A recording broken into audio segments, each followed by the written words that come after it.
constat le plus partagé par les Sénégalais aujourd'hui. Les libertés, aussi bien économiques que politiques, ont régressé depuis quelques années, ici, dans ce pays. Comment ça? Pour s'en convaincre, il suffit de regarder combien de personnes se sont retrouvées en prison depuis l'accession de ce régime. Pour s'en convaincre, il suffit de mesurer le degré et le niveau d'indignation des Sénégalais sur le fonctionnement de la justice. Pour s'en convaincre, il suffit aujourd'hui d'admettre la réalité. La réalité est qu'en 2012, ce qui était le sens de notre engagement, ce qui était le sens de la majorité, en tout cas l'engagement de la majorité des Sénégalais, c'est qu'on voulait avoir une justice qui fonctionnait. Une justice, on avait voulu avoir le droit sans la politique. Aujourd'hui, on a la politique sans le droit, parce qu'on décide effectivement, politiquement, de vous régler des comptes, et ensuite on monte un dossier judiciaire. Comme disait Prosper Veil, très souvent, le droit comme la guerre n'est que la continuation de la politique par d'autres points. Et c'est malheureux.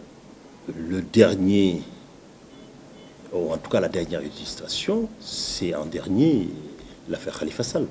Vous l'avez vu. L'affaire Khalifa Sall. Sa révocation ou bien son arrestation? Bon, la révocation ne fait que illustrer.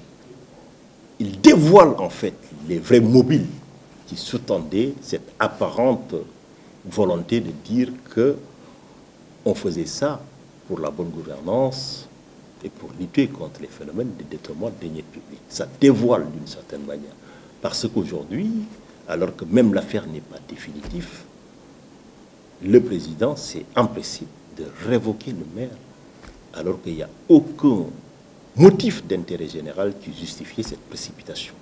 C'est pour vous dire en réalité qu'ils avaient décidé de se débarrasser de Khalifa Sall. Une fois que la décision est prise, il fallait trouver un habillage. Une injustice, et une injustice faite à un Sénégalais est une menace adressée à tout le monde. Notre combat, ce sera de restaurer l'état de droit. Restaurer l'état de droit, réhabiliter la démocratie. Restaurer l'état de droit, c'est créer les conditions d'une vraie indépendance de la justice. Les conditions d'une vraie indépendance de la justice, tous les Sénégalais savent absolument ce qu'il faut faire dans ce domaine. C'est quoi? C'est faire de sorte que le président de la République ne puisse plus s'ingérer avec son ministre de l'Intérieur dans le déroulement, la carrière des magistrats, mais également dans les dossiers qui sont en cours. Et pour ça, il faut abolir le lien, le cordon ombilical qui existe entre le parquet et le ministre de la Justice. Comment voulez-vous raisonnablement faire croire aux Sénégalais que la justice se déclenche de manière quasi spontanée et impartiale si on sait que le procureur a comme patron le ministre de la Justice, ce ministre de la Justice qui est membre d'un parti politique, donc partial, et que ce ministre de la Justice qui ne fait rien sans avoir l'aval de son Premier ministre et de son président. Donc, ce n'est pas crédible. Il faut assurer une séparation effective et complète de la justice et de la politique en respectant la séparation des pouvoirs.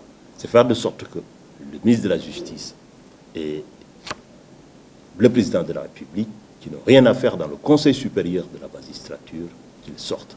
Pourquoi ils siègent au niveau du Conseil supérieur de la magistrature et pas dans les autres ordres, comme l'ordre des avocats? Parce qu'ils veulent contrôler l'appareil judiciaire, d'une certaine manière.